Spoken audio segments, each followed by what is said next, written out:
Hi hello DYO aspirants.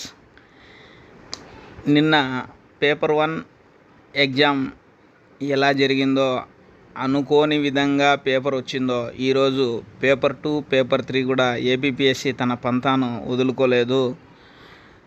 ఈ ఈ ఎగ్జామ్లో బాగా కాన్సన్ట్రేషన్ పెట్టి బాగా పూర్తి స్థాయిలో సన్నద్ధమైన వారికి, అంతంత మాత్రం చదివిన వారికి పెద్ద తేడా లేకుండా ఉండేటట్లుగా బిట్లు ఉన్నాయి ఎగ్జామ్ చూసినట్లయితే. అయితే ఈ పేపర్ 2 కానీ పేపర్ 3 కానీ మనం అనాలిసిస్ చూసుకున్నట్లయితే డెప్త్గా పోయినట్లు లేదు, అట్లా పైన ఉన్నట్లు లేకుండా ఉన్నాయి. బిట్లు అన్నీ కన్ఫ్యూజ్ చేసే విధంగానే ఉన్నాయి, సాధారణంగా మామూలుగా ఉన్నాయి. సబ్జెక్ట్లో డెప్త్గా ఏం పోలేదు. అంత డెప్త్గా చదవడం వల్ల పెద్దగా ప్రయోజనం లేకుండా పోయింది అని నా ఉద్దేశం.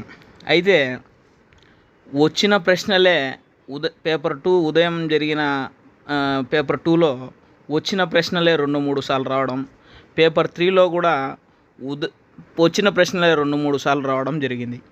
ఉదాహరణకు పేపర్ 2కు పేపర్ 2 మరియు పేపర్ 3లో సంబంధించి 2-3 ప్రశ్నలు ఎస్డిజి లక్ష్యాలకు సంబంధించి ఉదయం రావడం జరిగింది, మధ్యాహ్నం రావడం జరిగింది. కొన్ని ప్రశ్నలు అయితే రిపీట్గా రావడం జరిగింది.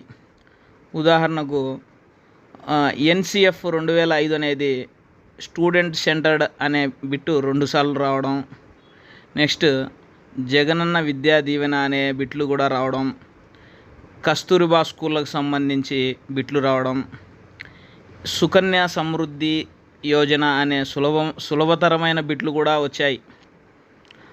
అందువల్ల ఈ ఈ ఈ డివైఈఓ పేపర్కు కొన్ని సులభంగా ఉన్నాయి. ఉదాహరణకు తీసుకుంటే 2020 జాతీయ విద్యా విధానంకు సంబంధించి 10+2 విధానాన్ని తీసేసి 5+3+3+4 విధానం అనే బిట్టు కూడా 2 సార్లు రావడం జరిగింది. రియో డిజనీరో సదస్సు అలాంటి సులభమైన బిట్లు కూడా వచ్చాయి. నెక్స్ట్ వికలాంగుల గురించి, ఎంఓఓసి గురించి, టీక్యూఎం గురించి, ఎన్సిఎఫ్ గురించి 2-3 ప్రశ్నలు రిపీట్ అయ్యాయి.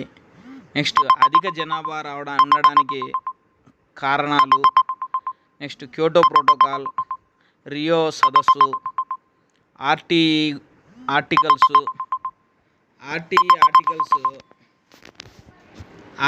ఆర్టికల్స్కు సంబంధించి 86వ రాజ్యాంగ సవరణ గురించి, 21A ఆర్టికల్ గురించి కొన్ని ప్రశ్నలు చదివినట్లుగానే కొంత సులభతరంగానే ఉన్నా కూడా ఉదయం పేపరు చదివిన వారికి చదవని వారికి పెద్ద డిఫరెన్స్ లేదు. కానీ పేపర్ 2 పేపర్ 3 మాత్రం కొన్ని బిట్లు కంటెంట్ ఆధారంగానే ఉన్నాయి. ఏది ఏమైనా ఏపీపీఎస్సీ తన పంతాను అభ్యర్థుల మీద పూర్తిగా ప్రయోగించింది అని చెప్పవచ్చు. అభ్యర్థులు ఈ పేపర్ 2 పేపర్ 3 అందరూ అన్నీ వచ్చే విధంగానే ఉన్నాయి, కానీ ఆడ ఎన్ని రైట్ అవుతాయో ఎన్ని తప్పు అవుతాయో తెలియని విధంగా ఉన్నాయి. ఏదేమైనా నాకు తెలిసినంత వరకు ఈ డివైఈఓ ఎగ్జామ్కు సంబంధించి పేపర్ 1 అనేది డిసైడింగ్ ఫ్యాక్టర్గా కనిపిస్తున్నట్లుగా ఉంది. పేపర్ 1లో ఎవరైతే 90 ఆ పైన మార్కులు తెచ్చుకున్నారో వాళ్లకు ఎక్కువ అవకాశాలు ఉన్నట్లుగా ఉన్నాయి.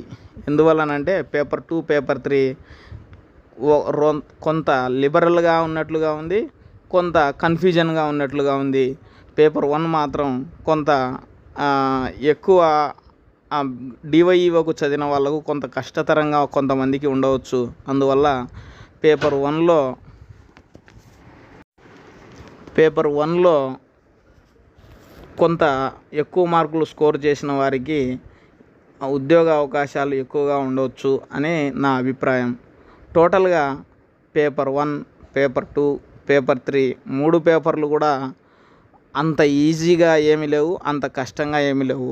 ఉదాహరణకు ఫస్ట్ పేపర్ జిఎస్ అన్నీ కొన్ని అంశాల మీదే రావడం, సెకండ్ పేపర్ థర్డ్ పేపరు వచ్చిన అంశాలే రిపీట్ చేయడము, నెక్స్ట్ కొంత కన్ఫ్యూజన్గా ఉండడము, జనరలైజేషన్గా ఉండడము, మనకు డైరెక్ట్గా కంటెంట్ బేస్డ్గా ఏమీ బిట్లు లేకపోవడం, ఇలాంటి కారణాల వల్ల కట్ ఆఫ్ ఎంత ఉంటుంది, ఏముంటుంది అవన్నీ మనం ఊహించడానికి చాలా చాలా కష్టతరమైన అంశము ప్రస్తుతానికి.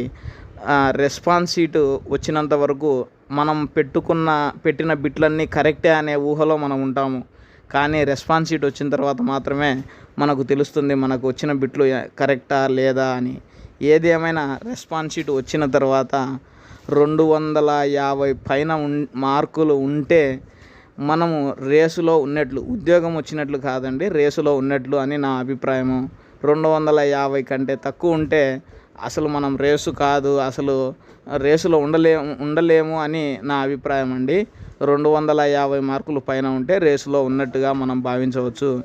ఎందువల్లనంటే ఉండేది 7 ఓపెన్ ఉద్యోగాలు కాబట్టి 250 పైన ఉంటే మనం ఖచ్చితంగా రేసులో ఉంటామని నా అభిప్రాయము.